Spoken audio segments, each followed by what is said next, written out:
पश्चिम बंगाल में 2026 का विधानसभा चुनाव होने में अभी तकरीबन 1 साल का वक्त बाकी है, लेकिन उससे पहले ही लगता है कि कहीं ना कहीं बीजेपी ने पोल बिगुल को बजा दिया है।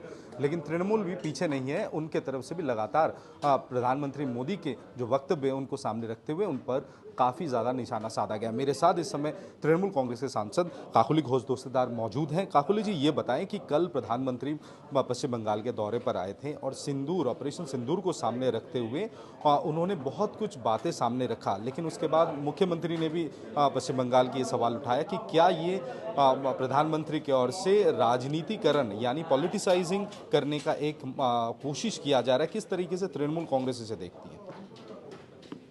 देखिए, ये हम देखते हैं फिर से विभाजन का राजनीति देखते हैं। जैसे वो लोग अपना धर्म के ऊपर वोट मांगते हैं, वैसे ही क्योंकि हम जो विवाहित महिलाएं हैं, सिंदूर को हम पूजते हैं और जब हम पूजा करते हैं तो देवियों पर सिंदूर चढ़ा के वही सिंदूर हम मांग में भी भरते हैं।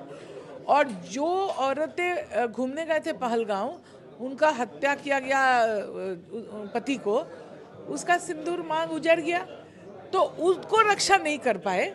जब ये घटना घटी, जो हमारे अभ्यंतरीण सिक्योरिटी की जो बात है, जो जिसको बोलते हैं इंटरनल सिक्योरिटी, कैसे संतरासवादी वहाँ उसको लंघित करके आ गए, उसके ऊपर उन्होंने कुछ व्यवस्था नहीं लिया।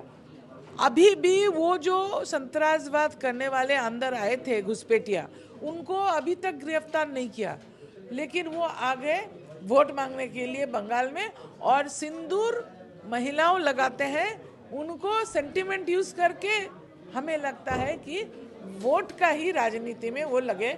हम इसको निंदा करते हैं और इसको सिंदूर को लेके उनका ये मजाक करना उनको बंद करना चाहिए। काकुली जी, बीजेपी की तरफ से कहा जा रहा है कि कल ममता बनर्जी ने जो भी बातें सामने रखी उसमें व्यक्तिगत तौर पर आक्रमण किया गया प्रधानमंत्री पर, और बाकायदा बीजेपी नेताओं की तरफ से ये कहा जा रहा है कि आने वाले दिनों में अगर ये सिलसिला चलता रहा तो शायद व्यक्तिगत तौर पर वो भी ममता बनर्जी या तृणमूल कांग्रेस के नेताओं का आक्रमण करेंगे। क्या लगता है कि पश्चिम बंगाल की राजनीति कभी इतना लो नहीं देखा गया था? ये एक नया सिलसिला शुरू होने जा रहा है चुनाव से पहले।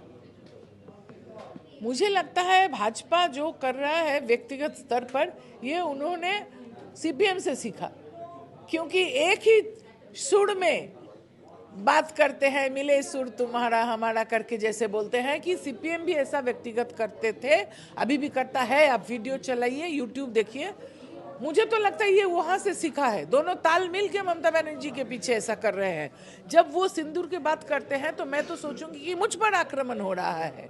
जितने भी औरत सिंदूर लगाते हैं सब पर आक्रमण कर रहे हैं, उनको सिंदूर को लेके मजाक कर रहे हैं।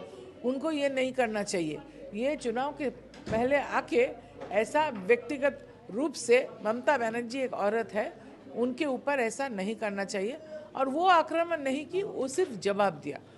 आखिरी सवाल आपसे, 9 जून प्रधानमंत्री नरेंद्र मोदी के एक तीसरे पारी का 1 साल का कार्यकाल पूरा हो रहा है, जिसको सामने रखते हुए 9 जून को बीजेपी की तरफ से पहल किया गया कि देश भर में लोगों के घर घर तक, महिलाओं तक सिंदूर पहुंचाया जाएगा।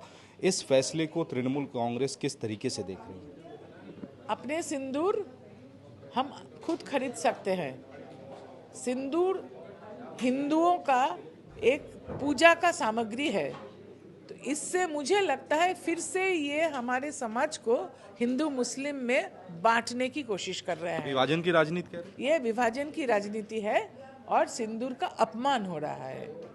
धन्यवाद। ये थे काकुली घोष दस्तेदार। कहीं ना कहीं पश्चिम बंगाल में तृणमूल कांग्रेस का जो रुख है वो साफ कर दिया, क्योंकि आने वाले दिनों में जिस तरीके से बीजेपी तैयारी कर रही है, तृणमूल कांग्रेस भी पीछे नहीं रहेगा और जिस भी तरीके से बीजेपी हमलावर होंगे राजनीतिक तौर पे, उसे काउंटर करने के लिए पूरी तरीके से तृणमूल कांग्रेस तैयार है।